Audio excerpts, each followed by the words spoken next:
This president said no more new wars. He felt that he deserved the Nobel Peace Prize. And he said, if I can't have the Peace Prize, then nobody can have peace.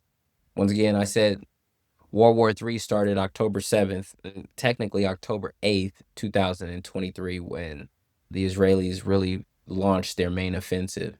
And we've been expecting for World War III to look like World War II, and it's not, because it's going to be regional conflicts, but major conflicts just in regional areas.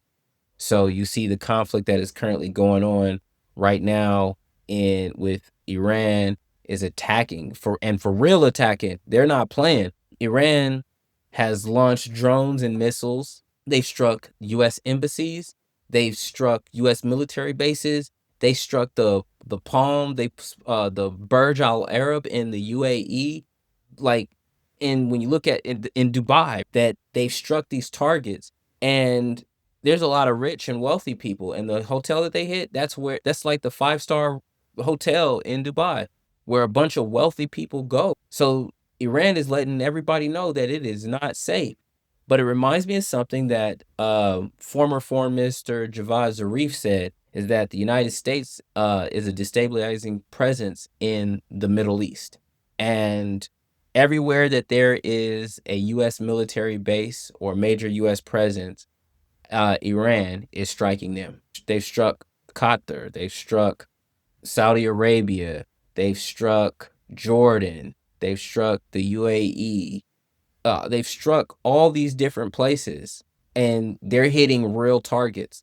So it's no longer this thing about showmanship between the two parties. It is for real war. And then now also with the closing of the Strait of Hormuz, you'll have conflict in the Middle East, and then you'll see China say, "Oh, well, this is a perfect opportunity and perfect time for us to go after Taiwan." And we'll be involved in that conflict, and we'll hopefully have Japan and South Korea as a proxy to help prevent that from going on. But then you'll have the Pacific conflict. Then you'll have the conflict that's going on in Pakistan. Then you'll have the conflict that's going on in the South. And it will almost seem like the United States is fighting a war on the Southern Front, which was going to be close to home, fighting a war on the Pacific Front or the Asian Front, fighting a war in the Middle East, and then being involved in the Russian and Ukraine conflict. This president said no more new wars. He felt that he deserved the Nobel Peace Prize, and yet none of his actions are showing that. He said, if I can't have the Peace Prize, then nobody can have peace.